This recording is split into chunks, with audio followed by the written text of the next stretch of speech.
everyone, welcome once again to Vish Chats. Tim Vish is with me today, my guest. I have known this good brother for quite a while. He is coming to us all the way straight from South Africa. Please give it up for Rod. Dude, it is so good to have you on here, man. Finally, good to be speaking to you, dude. I think we added each other on like Twitter like 13 years ago. And we started talking about wrestling and music. Yeah, I'm trying to do the math in my head now. It's a give or take about 13. Yeah. You were one of like my first like friends, like out of the first 7, and then was like, oh, this guy's cool, you know? Yeah. So, dude, how have you been holding up, man? How's things going on your end of the world? Oh, I can tell you this. At the moment, South Africa is in the middle of summer heat wave, so it's like everybody's drained, everybody's a bit like exhausted and tired, but it's good. My American fiance is, she came for the last 3 days, so that's positive. That's some nice, kind of thing. We did catch a lion, by the way, because we have lions roam. We have lions roaming the streets over here. I hope you know that. That's news to me. Well, I'll show you quickly. Oh my God, he's adorable. Like you see, I'd love to show. I'd love to have my cat come on here, but he's wired for sound right now, and he also tries to run around in here at the studios like madman. Oh, yeah. So it's just like if I brought him in here, he'd sit there for a minute or two, all nice and cool, and then the second he's off camera, it'd be like seeing a like a madman bouncing around everywhere like a Super Bowl, and just be like, no, come back here. They got the zoomies and they go fucking crazy all over the place. And my God, he's an adorable little ball of fluff. Yeah. And I've seen the pictures. Oh, how big has he gotten now, dude? Because he was so small the last time I saw him. He's grown big. He's grown since we got him back in August. And what's it? My son, he absolutely loves him. And according to my son's logic, since he brought him here, he's cat dad. Okay. Yeah. Oh yes. Okay. And so by proxy, that makes me grandpa. So I always go and I'll play with him. Like, yeah, come on, you got grandpa with you. Yeah. So who does the cat prefer? Like for like the evening cuddles? He loves us both. That's good. He knows on how to work me to get out of trouble. Like if he tries to climb up on the table, I'll pick him up, be like, I thought I told you not to get up there. And then he'll just grab both paws, lean in, and then bop me on the nose to give me a kiss. And I'm like, they are clever creatures, man. Cats they know how to manipulate us. And then when he's going around playing with my dog, it's like seeing the old Looney Tune cartoons where you see the big, mean-looking bulldog with the cute little baby kitten, and it's just like just chasing them around. Yeah. And she is very mama dog like with him. Like you don't if you mess with him, she will get on you like crazy. Yeah. Okay, that's good. Oh yeah. Okay, listen, quick question, man. Should I turn my phone so that it's the lengthways as well, like the? If you'd like to, you're more than welcome to. However you want, I mean, this is for those that are watching the video. By all means, you can do that to get a better viewing pleasure. There we go. That should be better, right? There we are. Awesome. Cool, dude. How you doing, man? There we are. So, like I was saying, you're all the way over at South Africa, and I know big connections we got right off bat, music and wrestling. Like, what got you Misfits, dude? Misfits was the music that we got into. Yeah, dude. Also, still a little bit of a hashtag humble brag. Back in 2009, I saw them back when they came here to my town for a show. Oh my God, that was nuts. I was the only dude in the pit with a devil lock, which is hard to believe considering I'm bald now. It's all gone now. I was the only dude with a devil lock. Yeah, you've got the devil lock, now, dude. Now I got the devil lock in my chin. it's I it's tried going doing braids insane, for the beard. I couldn't get it, so I'm just like, yeah, you know what? I'll just boom, dude. put it straight down. Yeah. I love it, man. It looks cool, dude. Yeah, it comes in handy because when it's winter time, with the winter and the winds blowing like crazy, it's like Yeah, having it blow everywhere, and then it just looks like a yeah, mess. So I'm just like, all right, yeah, you know what? Boom, yeah, put it in a knot yeah, like that, straight down the middle. yeah. It don't blow around Yeah. everywhere. Yeah.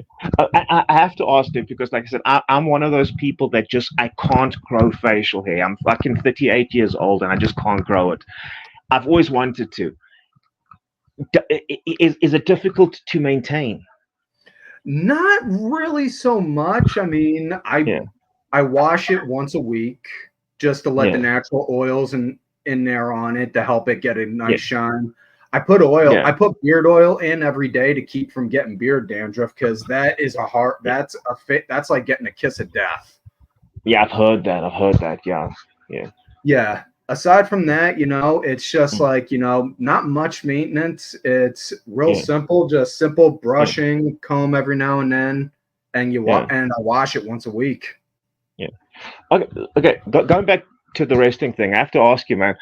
What was the first show that got you into it? Like what was the when you watched it for the first time, whether it was TV or live, that was like, I love this kind of thing. Oh God. I've been Yeah. watching wrestling since I can remember, but the first show that I saw that like really sucked me in. Mm, Oh man, I was a little kid. I can't remember the mm, year, but it was the King of the Ring when yeah. Yokozuna was fighting Hulk Hogan, and they had a Oh, photographer do a flashbang on Hulk, and it yeah, had everyone thinking like, "Oh my God, that photographer blinded the Hulk! Oh no!" yeah, And then Yokozuna won, and then a few yeah, minutes later, you see Gorilla Monsoon on there saying, "Folks, we're getting word that Hulk Hogan is fine. He's going to a medical facility just to be yeah, evaluated," and yeah. that kind of that's when like stories and characters first got me. Yeah. That was the beautiful thing about it. I remember watching it as a kid. It was like the bigger than life, the rock star environment of what Yeah, was going on. I mean, I'm not gonna lie. To me, it was Shawn Michaels, dude. The first time I saw Shawn Michaels come out there with his sexy boom music, and he's yeah, posing and he's stressing, and I was like, I don't know. I can see he's an asshole, but I love him. yeah. How could you not? He He just could make. his charisma. Exactly, his charisma in the ring. He knew what he was doing on the microphone. I know he was a bad politician backstage, kind of like Hulk Hogan was and stuff like that. But for what he did to the business, I will always respect him and love him for that. I mean, Oh God, yeah. yeah, And now with the work that he does in NXT, being being one of the main coaches down there, that's he's giving back.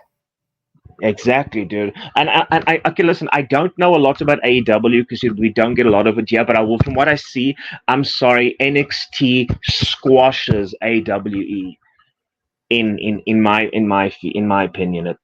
And that's I just Hey, that's all good, man. I mean, yeah, I am that weird wrestling junkie that if you can put it in front of me, and as long as yeah, it you good, entertains me, I will sit there yeah. with a bucket of popcorn and just Yeah. chill with no Dude, problem. I was doing the same. They were showing TNA on our television about it last year as well, and I was just going into it, dude. That was still when I think it was just Impact. It wasn't even TNA. They took the name away. That was just Impact, and they Also, it was had before they switched back to the name.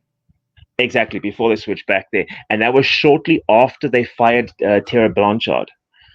So Oh, okay, yeah. they were in like a difficult place and stuff like that there at the time. But I mean, I couldn't stop watching it. It was good at the end of the day, it, Yeah. I loved it. Yeah. I loved it, and Yeah. to I see mean, a lot, yeah. oh no, go ahead. Yeah, no, I don't want and to also interrupt.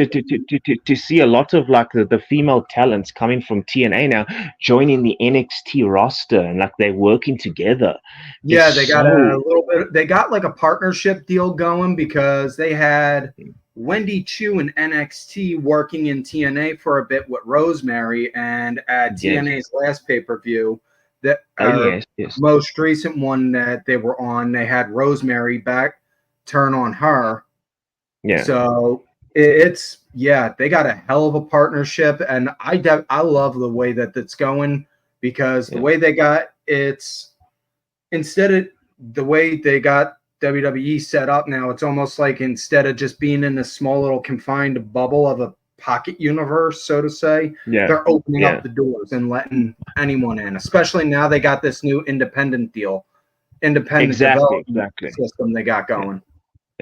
And like I said, I was happy when I heard AEW was going to come out, but I honestly do think that AEW is, I think 2-3 years are going to be on their way out. I think they're going to be squashed by bigger organizations, in my opinion, because I'm sorry, I'm not a Tony Khan fan. I don't think he knows how to run a company. I wish he would hire someone else to do the booking, first of all, I know that's controversial opinion. The thing is that, but he has favorites, and I think he's scared to speak up against some of the more cocky talent, in the company. I'm very much so delusional optimist. I always hope for the best in whatever situation, even if there's zero chance for it. So I'm pulling, because I've always been a firm believer.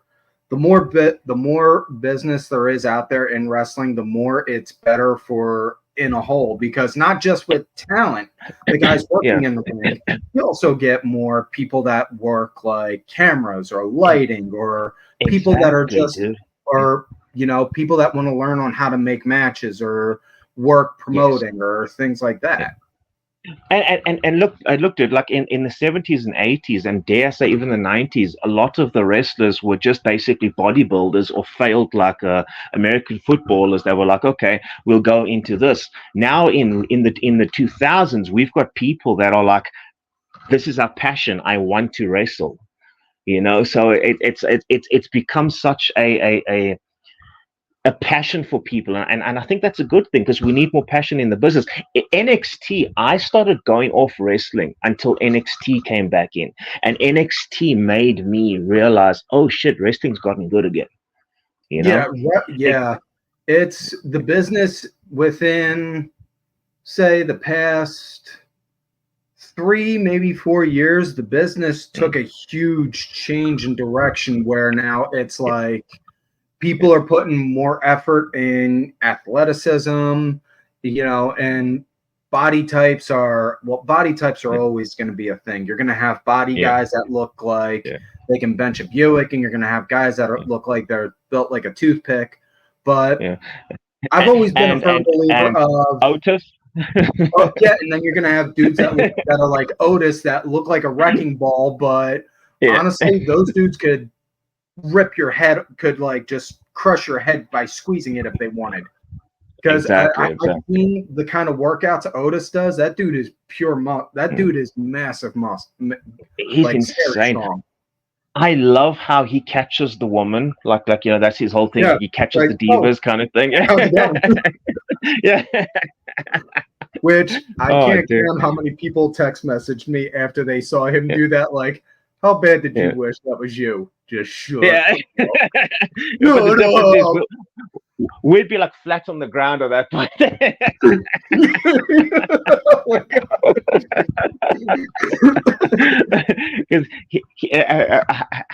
what's the term? He's a brick shit house, as they call it. You know, he's just like he's just going nowhere, kind of thing.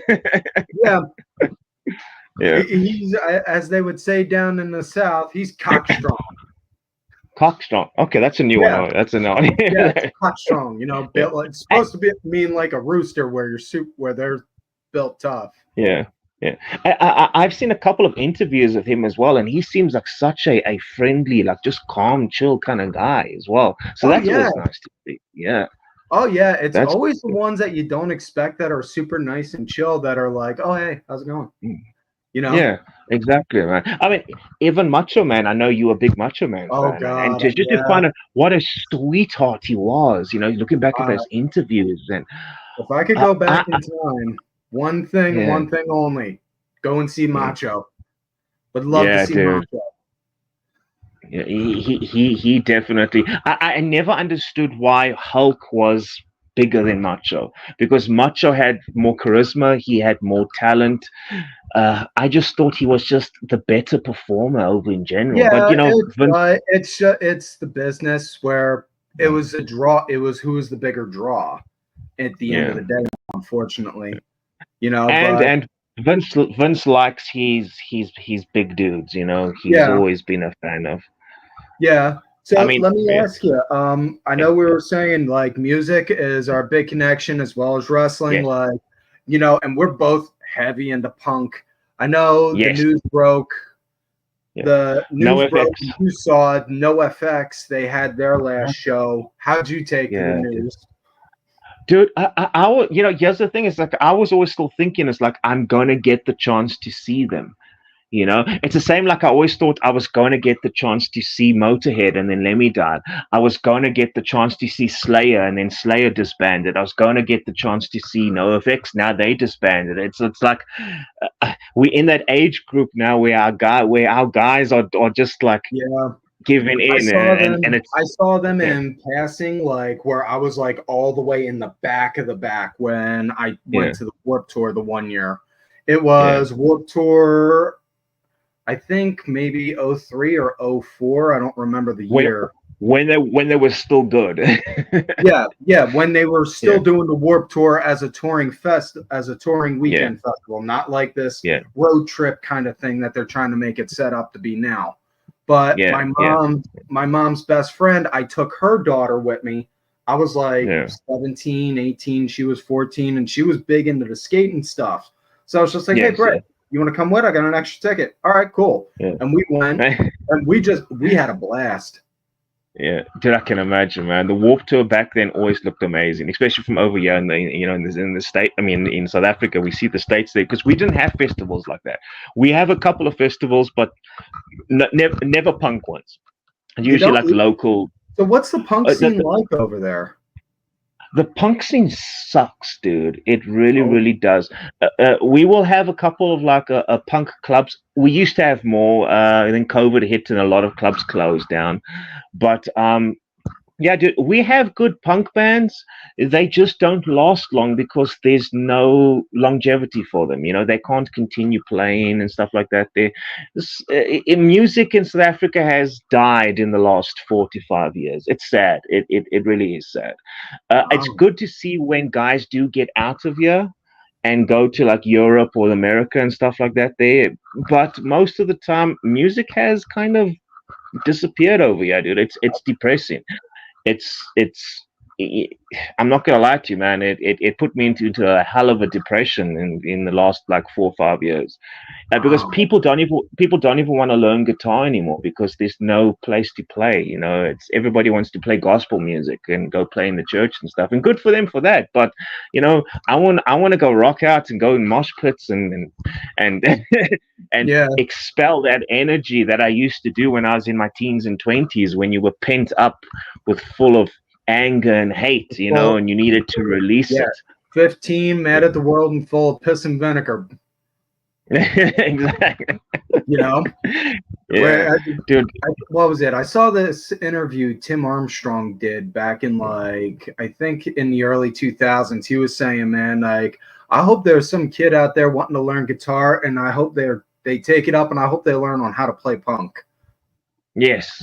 Yeah, Because dude. I Because we tried to need. teach myself guitar. I tried. I could. My Yeah. problem is my fingers, my joints, they don't move quick enough on the strum. The strum Yeah. Yeah. on it. Yeah.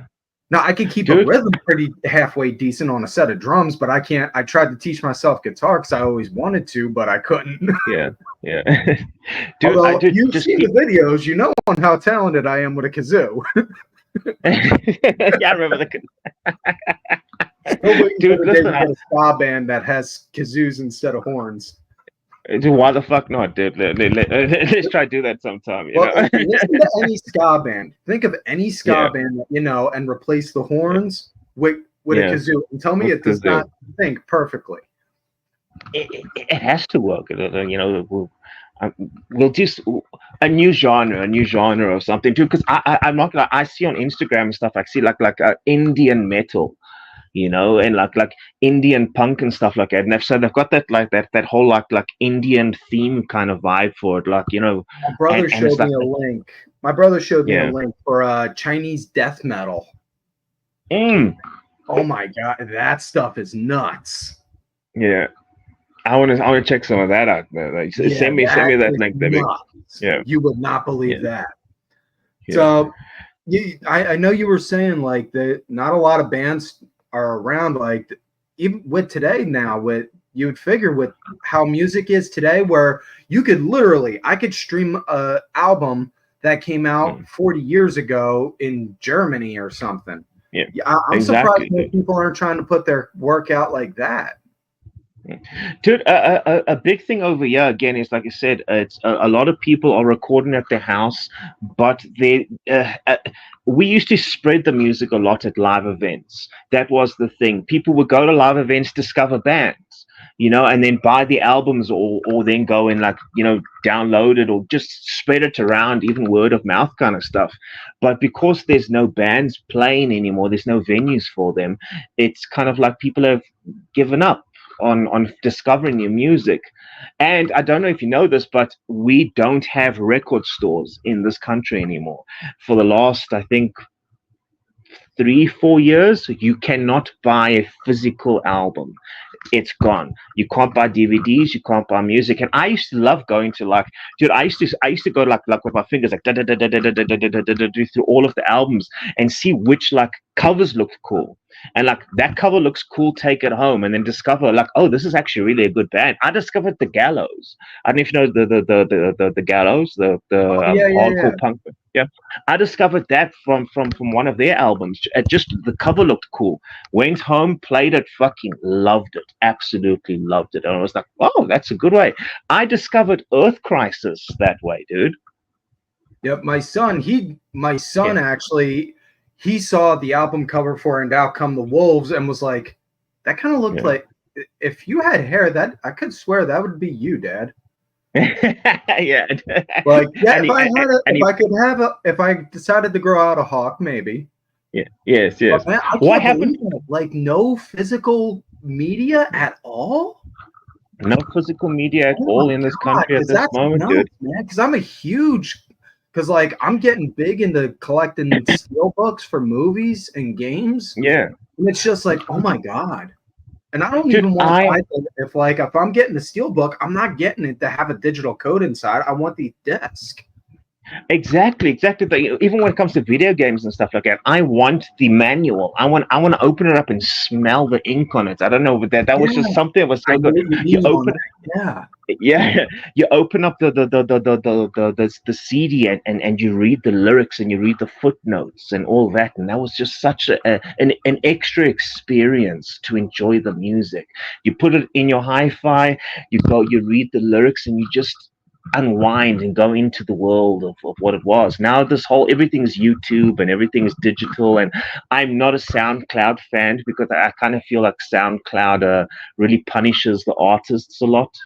I know it's a place to have music, but they're not getting paid, and I kind of feel like when you make the music, you deserve to get paid. I don't know if you know Wednesday 13. Oh God, yeah. That's Joey's band from Slipknot. Exactly. Okay, that was Murder Dolls. Wednesday 13 was the vocalist, and they came together to make Murder Dolls. And so Wednesday 13 has always been going. And he says he hates meet and greets, not because he doesn't like doing it. He loves doing them. He says, but he hates having to pay or having to charge for it. He says, but unfortunately, the only way for him to continue touring is to charge for meet and greets. He says he used to do that for free for years because he loved interacting with the fans. But now, because of the only way to sell physical media is at meet and greets, to sell T-shirts, to sell merch, to interact with the crowd, to take pictures. He says he wants to do that shit for free. He wants to do it for free, but he's not allowed to because he can't sustain his band thing. Yeah, I get that. That, man, and I try not to pirate whenever I can, and it's not to say I do it all the time. It's like, but if like my brother sends me a link for like if like my brother's sending me a link saying, hey, check out this game, I'll be like, okay, click. and then I'll watch Yeah. that game that he sent me. But it's not like I'm going out my way to go and look for the brand new movie that's out in theaters or whatever. Exactly, and I'll tell you this: back in high school, in like my early 20s, people used to like pass around DVDs of just like thousands of different albums on it. And what I used to do is I'd go through them and stuff like that, and because that's how you discover music. And it's like, oh, if I like that, I will go to the store and I'll go buy it, you know. And that's what I used to do, kind of thing, back there, because it's like if I enjoy something, I want to support the artist at the end of the day. Yeah, And yeah. And now it's just YouTube streams, and I don't know if how bands make money that way anymore. well, You know, I unless saw you this Taylor thing Swift. before. I saw this thing before. I can't remember when, because I'm that kind of nerd where if I want to know how the hot dog's made, basically, so I'll watch those documentaries that show like what goes into making a tour or making an album and this, that, and the other kind of stuff. And I love that. for the most part, most bands, they don't make money when they go to tour. Like, hey, we're going to be in Philadelphia, and the city of Philadelphia pays X amount of money to have them. And then they go to Pittsburgh and then Cleveland and this and that. It's not the cities that are this. They don't get the money from actually going to the cities. They more so get it from like going to the shows and getting the merch bought. Exactly. That's a big thing. That's why they've got to do the thing afterwards and get the merch tables and the T-shirts and stuff. And I know you were saying punk is our big connection. Do you remember when you first got introduced to punk? Oh, dude. Okay, I know Nirvana is not considered punk. Okay, I know they're not considered it, but Kurt kind of he felt like he was connected to it. So like I was 8 years old, okay, and I bought my first Nirvana album, and that started the more like softer punk, like the Offspring, Pennywise, dude, I'm hitting blanks now, but that kind of like started like an entire like line of like the pop punk kind of worlds. And NoFX, when I discovered NoFX, that was a big thing for me as well, kind of thing. Name some names. Sorry, I've hit blanks here right now. Well, the Ramones, that's up there in God tier level. Yes, the Ramones are God tier level. The Ramones, you will not. I will fight as somebody if they try and badmouth the Ramones, because they are the ones that got me into punk. I will tell you this: I love the band Him. As you can see, I've got the Him tattoos and stuff like that. Yeah. And I heard Ramones a little bit before that, but I don't know who they were. But it was the cover that Villa did of Poison Heart.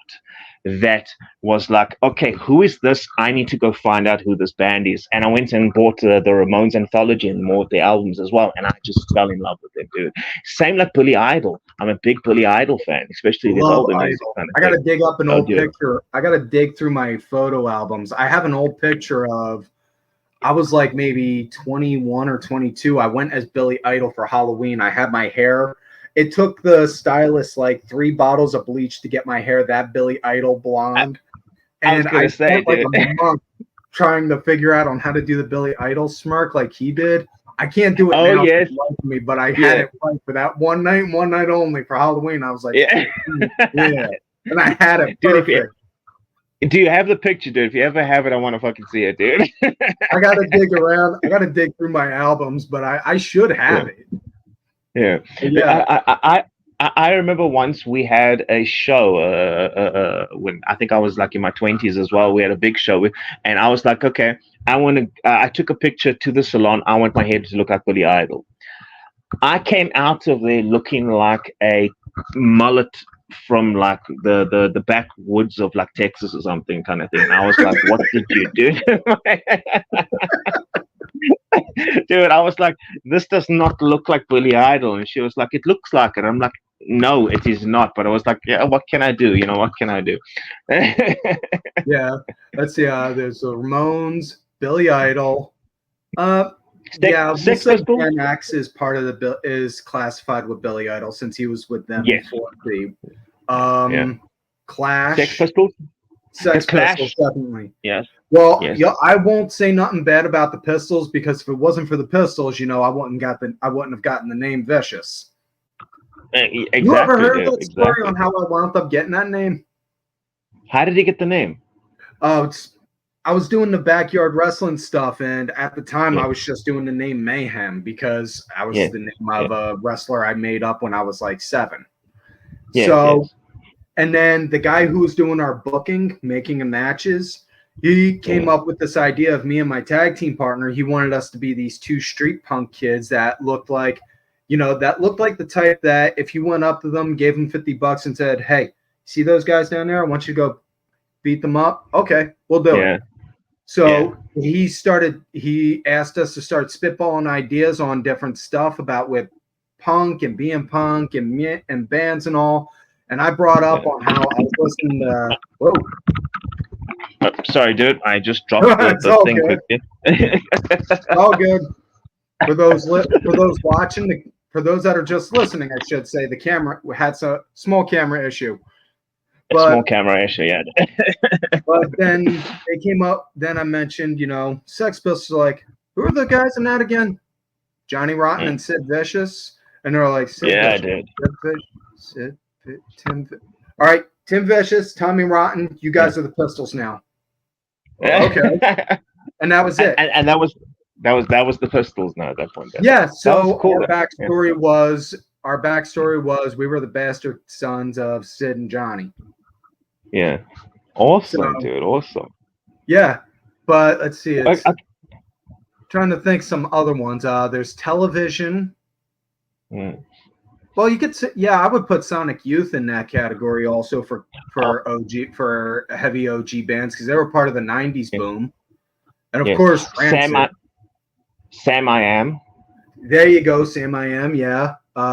They've got a bit of it going there too. Let's see, trying to think of some other ones that are. Yeah. God, it's been like Blondie. Blondie, she was part of that. What's the other lady that we like so much? Joan Jett. Joan Jett. Joan Jett too. Yes. But not just who was the guy that was with Tim Armstrong for a while? Lars? No. She had that song. Oh no, I can't remember it now either. Oh! You're thinking the girl that Tim Armstrong dated. Oh, she's in the Distillers. The Distillers, yes. Yeah. I was a big fan of her. Yeah, Giant her look. For those that I feel sorry, guys. If you don't know what we're talking about, I'm sorry. Yeah. See, now we're just spitballing bands. Yeah. This premium grade A entertainment, folks.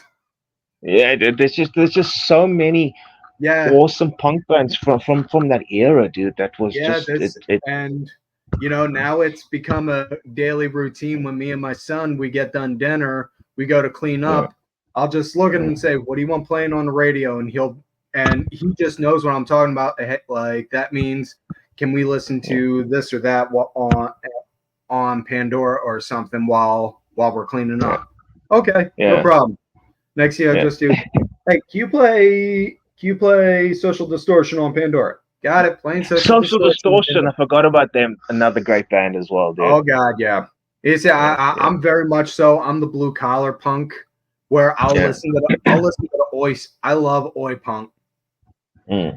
Another good one I just thought of with Oi. Shame 69. I should take a look at them. I'll go take a look at them. They're an OG one. They did that song when the kids are united. Oh, okay. I know that song. Yeah. When the kids are united. Yeah. They did that one. Okay. Yeah. Okay. Yeah. I'll tell you this. I'm a big fan of horror punk. Obviously Misfits. I love horror punk. I love rockabilly also. Exactly, rockabilly. I love anything that AC Slade does. AC Slade is just like he's in everything kind of thing. Even he tours with Joan Jett as well, and he plays bass for her and stuff like that. And there was another. There's a German horror punk band. I forgot what they were called, but they were so good as well. They weren't. I'll have to forward it to you sometime there. But they also Resurrects. Do you know Resurrects? There's another kind of like rockabilly kind of punk thing with their like big double basses that they play and stuff like that.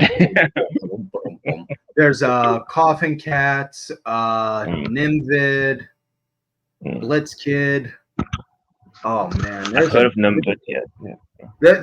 Yeah, this would be a whole that we could just do an entire episode just spitballing bands. You know, There's just something about punk that and I this think is is what I explained to my son because he was like, "So what's the big deal about it? Like, what's the music all about?" I'm like, "Punk is whatever you make it. It's counterculture in the sense of it's whatever you make it. You want it to be screw the government, screw authority, then that's what it is. If it's you don't like how mom and dad tell you got to eat your vegetables, then you can do it. Then it can be about that. If it's about you don't like having to go to school, then you can have it be about that.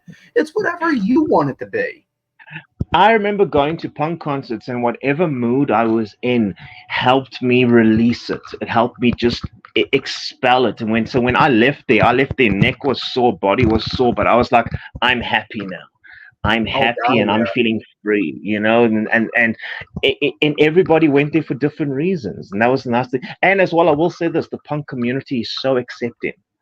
Yes, and that's the thing. A lot of people don't quite grasp because you'll expect, you hear the music and it sounds all mean and angry, and then when you see the bands come in, they're like, "Hi, how you doing? We're Black Flag. We're here to play a show at the Hoboken Arena." Yeah. Oh, okay. Yeah, and everybody is there. It's like everybody looks different, but it's like oh, respect. You shake hands, give hugs, and I'm like, yeah, dude, that's so cool. And then in the pit, how was your first time in the pit when you were in the mosh pit?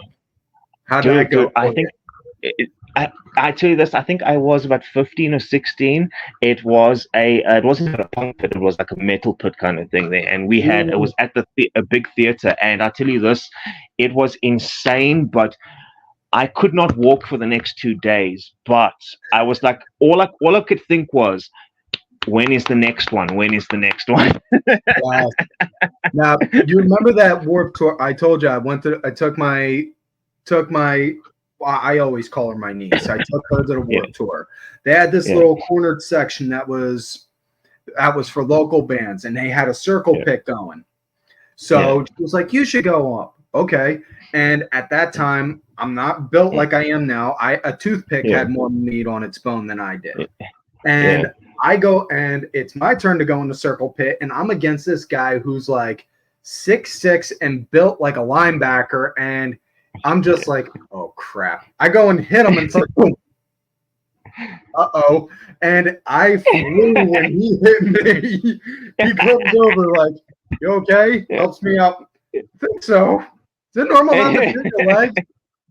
Yeah, you're good. First time in the pit. I give you respect. Not many people would go against me first time. I can see why. I'm gonna go pass out over there now. But you walked it off, dude. You walked it off. Oh yeah. I don't know how I was walking because I had no feeling for like a half hour after that. Like I thought my legs were dead.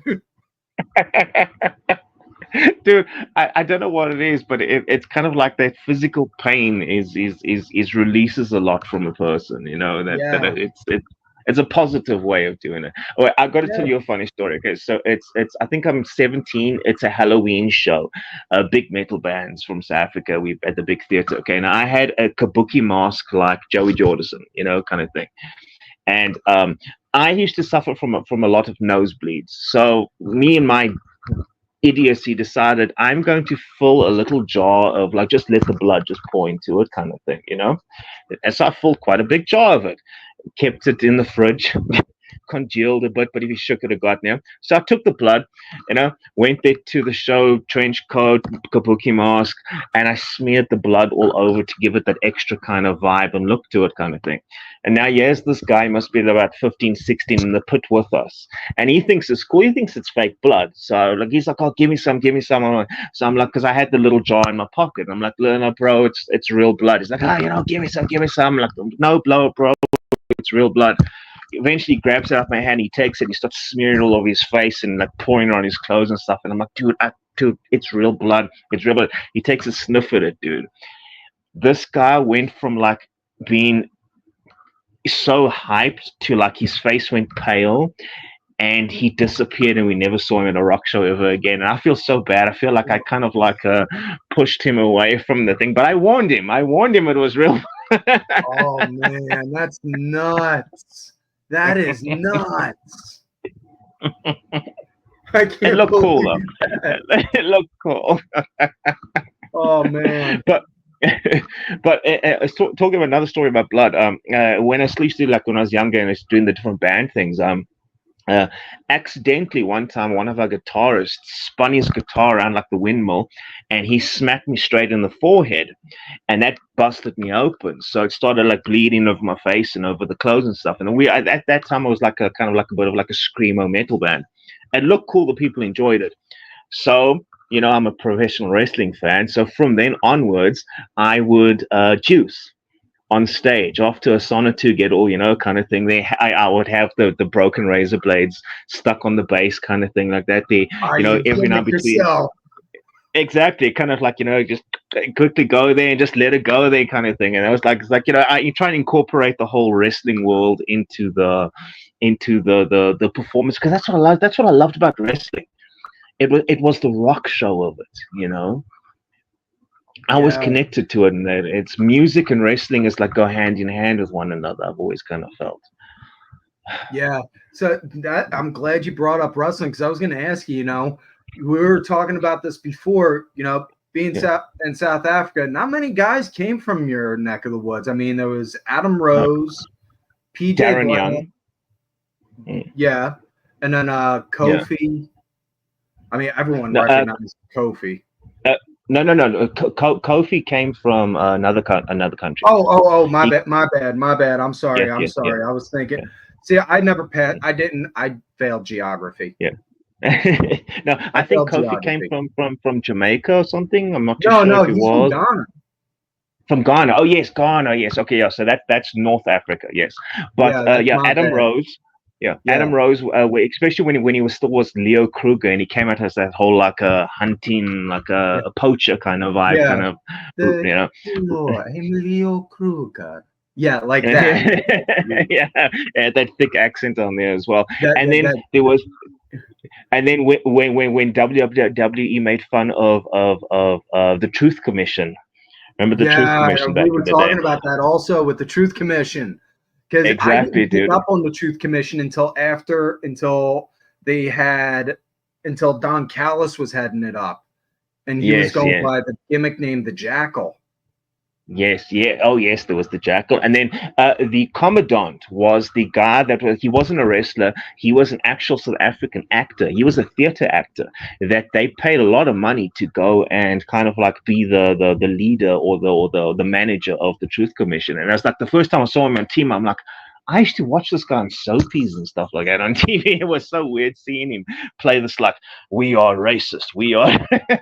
That's nuts. That's nuts. Yeah, dude, it was crazy.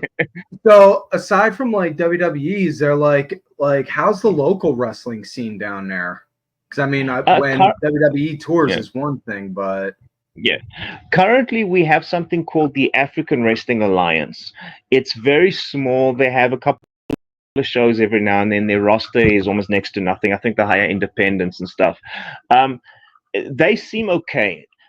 In the last 30 years, I would say, we've had different kind of like organizations pop up. Without bringing religion into it, I don't know if I can bring religion quickly into this, if it's okay. If you want to, if it's part of it, it's never an issue. I remember it was a big put off for me because in the early days, like I must have been like 10 or so, and like 10, 12, 13, we used to go watch wrestling at like, the carnivals and stuff that have them set up there, but they were very Christian based. So it's like before every match and before every event, they made everybody stand and everybody had to pray and everybody had to kind of like, read biblical verses, and even the characters were very religious based kind of thing. So that was kind of like, it was weird. It was like a Christian themed wrestling, and that carried on for quite a few years. I think they still do it, but very sporadically, very, very, very, very sporadically. Yeah, so wrestling is not as big as what it should be in South Africa. I think that's why that the last time the WWE came to South Africa, we had that indie guy that kind of like gave Randy Orton a low blow to Randy, and he just beat the piss out of him. I don't blame Yeah, him. exactly. Yeah, I don't blame him either. And that guy's reasoning for it was is he wanted to try and prove himself to get a spot in the WWE, but I think he went about it the wrong way, completely. Yeah.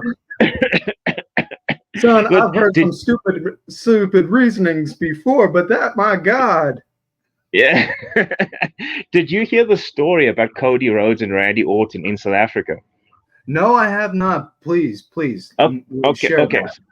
Okay, so Cody Rhodes and Randy Orton, as you know, are like kind of good buddies, and this is when they first kind of like met up and stuff like that. So Cody Rhodes is very very shy, very scared still. They tour in South Africa.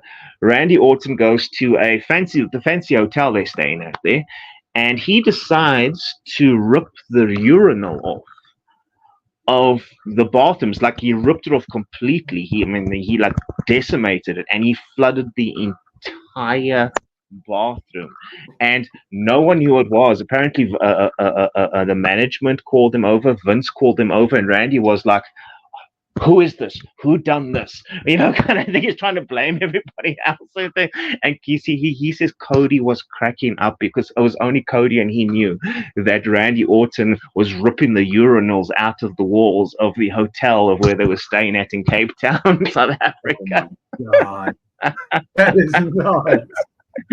That's nuts. I can just picture Randy doing that as well, man, because he seems like such a goofball of a guy, Yeah, definitely. Yeah, it's easy for me to say. Trying to talk, right? I'm not sure if I got enough caffeine on me at the moment. I only got like three cups of coffee in me so far. Well, I will say this. I apologize. I know you don't like him, but a Pepsi man, It's not a problem. I'm more of a root beer guy, so root beer. I'm very picky about my root beer. Yeah. Okay, listen. I have to ask you. Go back to wrestling. What is your problem with CM Punk, dude? No, it's more so just on how he carried himself after he left. It came off very unprofessional, like to me.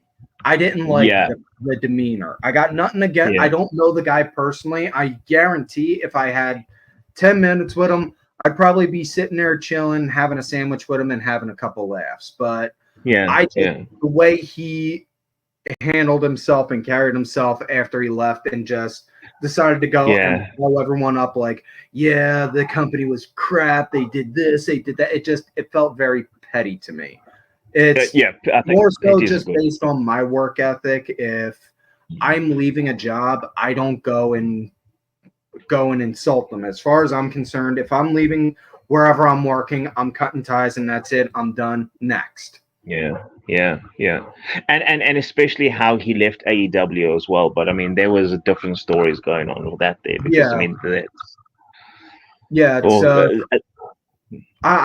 Because I've always been that kind of a mindset of, listen, if wherever you're working at treats you bad, okay, that's one thing. I get it. You don't want to work there because they're treating you bad. Go ahead, leave. Ain't nothing physical. Ain't nothing stopping you. But what's the sense in talking bad about it? What's it going to do? If it's not going to actually physically fix the situation, either for you or for other people, I don't see it. I know some people would say, well, if he didn't do that, then we wouldn't have had this or this.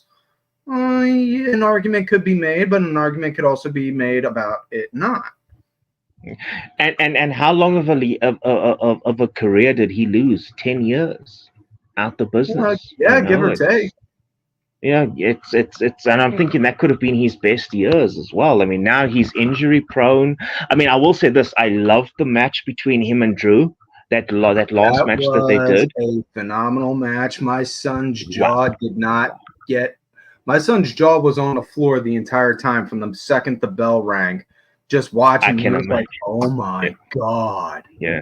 Whoa, and the way Drew handled the busted open, dude. I mean, then when everything came down over Drew's face, and he just picked his head up, you see his bloody face. It's like spitting the blood out of his mouth, like. Okay, now we're getting real. It just felt like you felt the hatred towards them, And I loved that. I thought that was great storytelling. I'm glad that happened. Because it was getting a bit stale at one point. I kind of felt like they were stretching it out too long, but I think that was the perfect nail in the coffin for that one. I think to end that rivalry and hopefully pick it up in the future sometime. Oh, that's definitely something they could go. I could definitely see them coming back to it down the road. Just you got to let it let it get out of everyone's mind for a while, so that way it's not like, oh, we're going back to this. No, have it get out of everyone's head. Forget about it. Focus on this shiny. Focus on the shiny over here for a minute, and then right out of nowhere, wham! Get surprised with it. Like, oh, we're going back to this now, is we? Which is the problem with AEW at the moment. It's like, I'm tired of Chris Jericho. I'm so freaking tired of Chris Jericho, dude. I mean, it's like, it's just step away from a little bit. Give the other guys a bit of a chance or something in there. I mean, it's I don't know why he's holding on to it so long. And maybe it's an age thing. Maybe it's a midlife crisis thing. I don't know. Because I love Chris Jericho. His in-ring performance. He's an amazing wrestler. He was a good storyteller, especially with the years of him and Eddie. Oh, him and Eddie had some legendary matches together, Yeah. Eddie could Eddie could make a broomstick look like $1 million though. That's what I want to say. I think we lost one of the best talents ever the day that Eddie went. He is the only wrestler I openly cried over like you thought I just lost a member of my own family. When I got the word he did, I was just like, what? Yeah. And then I just I locked myself in my bedroom and I just wept. I mean, wept like you thought I just lost like my grandmom or something. Because Eddie knew how to give. He connected to everyone. Heel, face, it didn't matter. He connected, and he entertained. My mother used to watch wrestling until the day Eddie died, and she said she can't anymore because Eddie was what made her enjoy wrestling. You know, and that was a big thing for her, and it's sad. It's sad. Yeah, but I will never can think of anything bad to say about Eddie. He was always one of those guys that just he gave it everything. Yeah, he did, man. And he had his different. Yeah, you went through his skinny, his big phases, but he always performed. Not only that, he was one of those kind of talents that could literally have you in the palm of his hand no matter what. Like his stuff with Kurt Angle, oh, Kurt, hold on now. You don't want to take my ride because I put in that lock device on that. Nice try, Eddie. Go to start the car. Exactly. Get hit with a big face full of baby powder. I tried to walk the homes. What about Eddie versus Brock? Oh my God. Yes. That was a legendary match. Yes. I was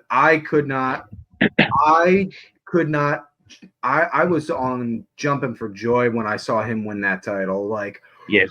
Yeah! I was not exactly, dude. I was not expecting it because at that point, Brock was the beast. Brock was the monster. He was Vince's man. And the fact that they let Eddie come and take it a cruiserweight, as they kind of say there, and win it in such a good fashion. It wasn't like it was. I know he was always the lie, cheat, steal kind of guy, but he legitimately kind of felt like he beat Brock, and I thought that cemented his legacy as one of the best in the business. Yeah. Most definitely, man. Yeah. So, speaking of what going on, still talking about with wrestling, let me ask you, where do you see wrestling as a whole, moving forward, however far along you see, not one particular company, but just the wrestling business as a whole, based off of what you see or what you hear? Okay, I will say this quickly right now. I think Shawn Michaels and Triple H are doing an amazing thing in the WWE. Okay, I think the fact that they are doing that could push AEW and other wrestling companies to up their game. and kind of like get together and kind of just work on and because we need competition. I think that's the biggest thing, is that we went through an era of where competition was getting lower and lower. Now competition's spiking up again, and when you've got good companies out there, other companies want to be better too. Yeah. So yeah, it's an old Jeff Jarrett saying, you can't be number one without having a number two. Exactly. But and as long as that number one keeps going higher, so that number two keeps pushing and trying to get there, it's going to keep getting better. I was pessimistic about wrestling 2 years ago. I was getting worried. I was like, is this going to be the end of professional wrestling as we know it, or is this going to be, a turnaround? And I loved Vince, but I'm glad he's gone. I really am. To a point, it's Triple H. I think he's doing an amazing job. I really, really do. He's shown that he's being real open to hearing creative, talking to people, hearing their ideas. And exactly. He was saying before, he kind of looks at creative kind of like using like one of those GPS things on the car where it gives you the direction on where to go, and he's working its way to there, and he's trying to plot out the course. Exactly. And with Shawn Michaels taking direction of NXT at the moment, and I don't know if it's true, but I heard that CM Punk is thinking about coming into NXT and helping the guys out there as well. And I think that'll be an amazing thing, because I think CM Punk has a lot of passion to the business, and I think him and Michaels working together could possibly really, really up NXT's game as well. I wouldn't be surprised.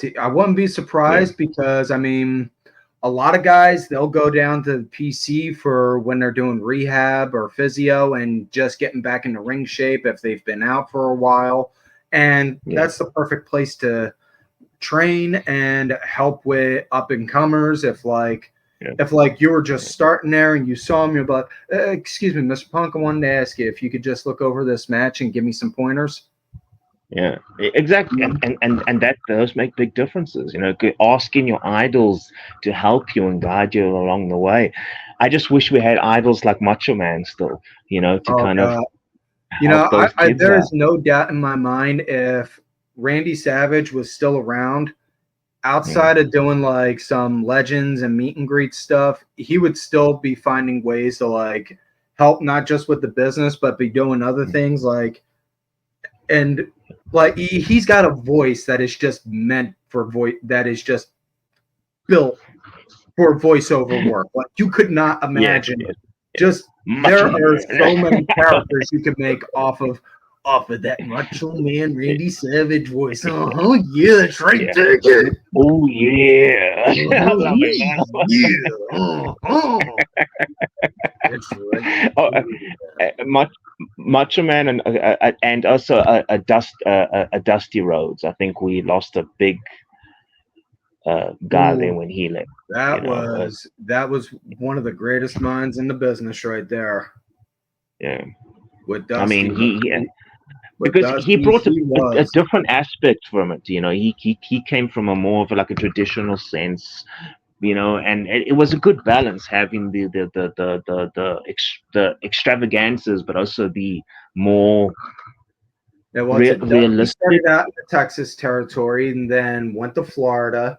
And when he was in Florida, that's when he learned under, I can't remember the promoter he was working with, but he basically got made to be his second-hand man, and then learned on how to do bookings and such from there. And then he did a handful of shows up in New York, hence his matches with superstar Billy Graham. And then he did Florida. Then he went to Florida again, and then he started working in Atlanta with JCP, with Jim Crockett, which became WCW. Yes. Oh, yeah. For a very rough, rudimentary explanation on the history. There's way more that could be explained, but we ain't got that kind of time. Okay, I have to ask this. So, what was Vince's problems with the Rhodeses? because I mean, like I said, he tried to punish Dusty with but Dusty sold it. He tried to punish Dustin, the Goldust character, but he owned it. Goldust fucking owned it. I loved Goldust. He tried to punish Cody, but Cody, look at it. Cody's a superstar now.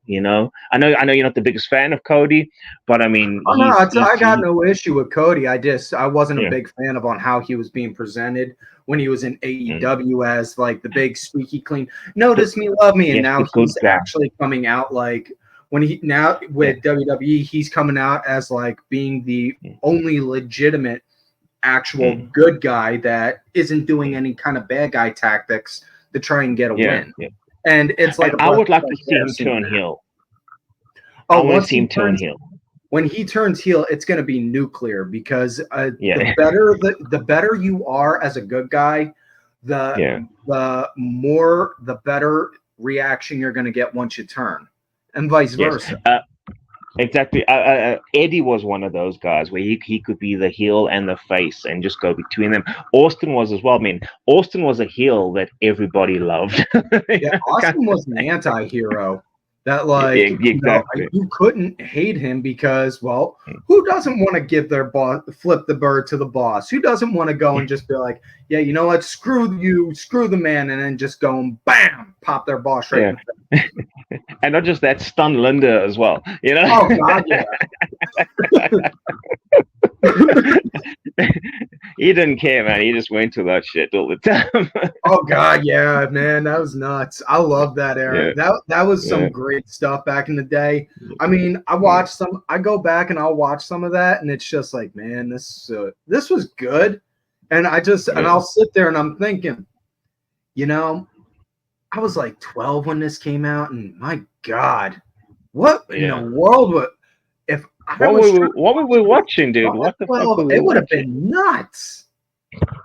It was a crazy time. There's some stuff that aged like milk out in the like milk being left out in the sun.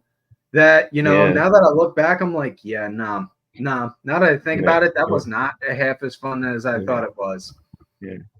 Do you remember Edge and Lita's hardcore sex celebration?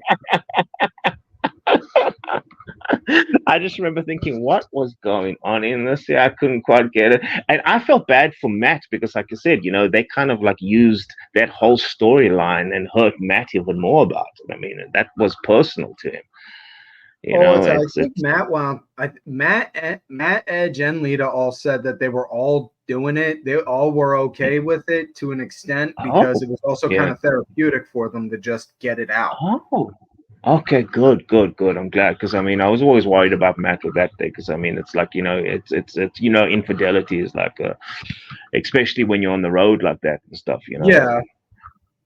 Yeah, although Hey. In all honesty, though, I think all things considered, I think Matt kind of did really good in the end because, I mean, you see who he's married to now, you see what he's doing in the business. There you go. Exactly. And his whole V1 era I thought was amazing. I loved the version 1 kind of thing. That when he broke away from Jeff. Yes, and then he's crazy. What was it? He's AEW crazy. Yes, the broken Matt. I mean, when he finally had access to go with his character, he really, really kind of, I thought, came out of his shell, and I thought that was good for him. He needed it. Yeah, I'm worried about Jeff because Jeff slips all the time. I don't know what state he is in at the moment. I hope he's doing well. Well, he says he's doing good. He's on the straight and narrow. And he's keeping himself clean. So I always, again, I'm delusionally optimistic. I'm hoping for nothing. Yeah. I always hope for nothing but the best with anyone on that, especially when they go to try and do that. I've had family that have had addiction issues, so I'm never gonna judge on that. It's not on me too. It's especially I liked what Triple H said about Shawn Michaels when Shawn Michaels came clean and went all religious, and Triple H says, well, the good thing is no one ever OD'd on religion, so he's happy Shawn is clean and going well, kind of thing. I was Yeah, like, that's a good friend, I think Triple H is a good friend too. yeah, yeah, Yeah, definitely, man. yeah, So, dude, I got to ask you also now. So, yeah, how's like aside from like all the other stuff we were talking about, some of the big cultural yeah, differences you yeah, you would see like yeah. most people may not know or recognize about what being down in South Africa. Yeah. Okay. Well, I will say this there because, like I said, my fiance is from Pennsylvania as well as where you are there. She says that the people there are extremely rude compared to the people here in South Africa. Yeah, You know. PA can be kind of like that. What part's she from? Yeah. Fort Washington. Yeah. Fort Oh, okay, I know Washington. that Yeah. part. I'm originally Yeah. South Philly. Originally South Philly. I'm up in Erie South currently. Philly. I live in Erie. Yes. How is Erie compared to the? Because I think you've told me before, Erie's a lot more chill, a lot more like. Yeah, Erie's Yeah. it's decent. It's a lot it's a lot better than than Philadelphia. I can tell you that much. It's a Yeah. lot better than Philadelphia. But if anything, I got to say Yeah. the only thing I miss about Philadelphia is the food. Yeah. Oh, It's the the food. food. Okay. It's you can't. I found one sandwich shop up here that can make a good cheesesteak. That's it. Yeah, That's it. yeah. I've never had a cheesesteak. I'm always hearing about it. I always hear about the Philly cheesesteak. I so badly want one. She said she's going to take me to get one for the first time, so I'm like looking forward to it. I will Kind tell you of. now, if you go to Philly and you get one, do not go to Pat's or Geno's. Those are tourist traps. Those are just Okay, tourist okay, spots. yeah, Pat's and yeah. Geno's Okay, are tourist spots. Don't go to them. yeah. You know? Okay, I'll say. Pat's and Geno's, you said. Yeah, Pat's and Geno's off limits. Yeah. Okay. I'll go. I'll ask around and see what other places are. And if you have any recommendations, please let me know, man. Yeah, I got to double check and see if any of the spots I used to go to get something to eat are still around because it's been a minute since I've been down there. I haven't been back in Philly since roughly about 07, 08-ish after I got out of college. Wow. Yeah, that's some time. What college did you go to, if I'm asking? It was a local one up here in Erie. I got my degree in graphic design, but didn't know until afterwards that the guy I was interning for blacklisted me. Oh my. Yeah, that's a story for another day, but I ain't complaining on that. Everything happens for a reason, so. That's true. You got to roll with the punches, as I say, man, kind of thing. Oh yeah, I did. And hey, it helps out with doing the production work for this, so. Yeah, exactly. You've been doing. I've been watching you for what, like 13 years now. Yeah, been doing the rants for about 12 years, and then I just started putting the karaoke videos up about a year ago, and now we're doing this. So I'm pumping out content as much as I can. Yeah. Oh, and listen to I love to hear about the whole affiliation with like the merch selling on the WWE website as well. The affiliate. Great one. Yeah, for those that are not aware, WWE Shop affiliate. So clicking a link in the description tab, it'll take you to the store. You make a purchase on there, receive a nominal commission, which in turn goes back into helping make the shows better. Yeah, and I will say this, dude. I still want one of your Vicious Rand shirts. Unfortunately, our South African rands are really poor, but as soon as I have enough money, I'm ordering one to enter this way. Okay. Thank you on that, brother. And for those that are just listening, the shirt right here, whatamaneuver.net. Search for, go on there, and you can get yourself a Vicious Rants shirt.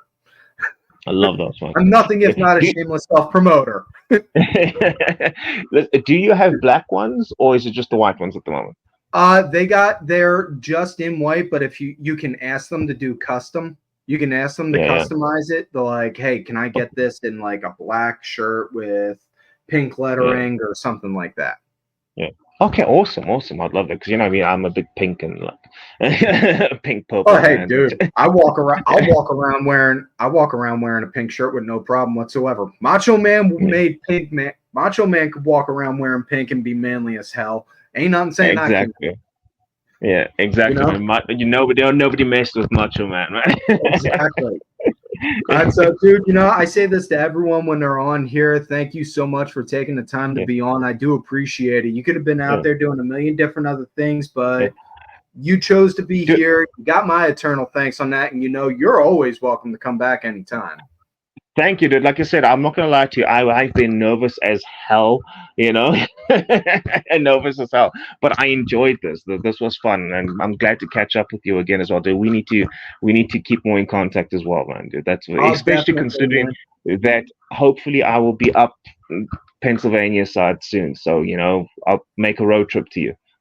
I'd be awesome, man. Yeah, Definitely. So, if yeah. anyone wants to see you or your fiance's work, because I've seen her artwork and her videos, she does killer work. You know, where would they want to go Okay, and check this stuff out? okay.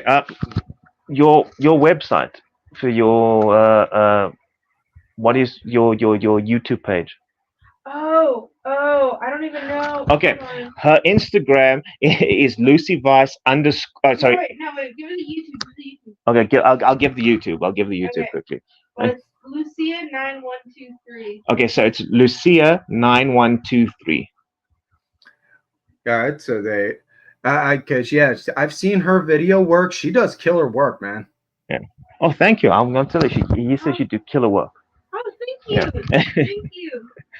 I'm hoping like when I get my music done and stuff, she can put some like music videos together as well. So that'd be good. Thank you so much, dude. She appreciates that a lot. No problem, man. Thank you so Yeah, much for yeah, taking the time. I appreciate it coming on. yeah. Yeah. Thank you so much, brother. Thank you, man. And like I said, whenever you want to do this again, man, let's do it. And then what I want to do is I want to I want to go through the history of South African wrestling a little bit, kind of like prep for that, so I can kind of like give you like where we started and all our promotions and stuff like that, and hopefully we can, you know, have a longer Definitely. chat about that. There. Definitely Awesome, dude. next time, man, for sure. Yeah. Yeah. Tom, thank you so much, brother. Thank you, man.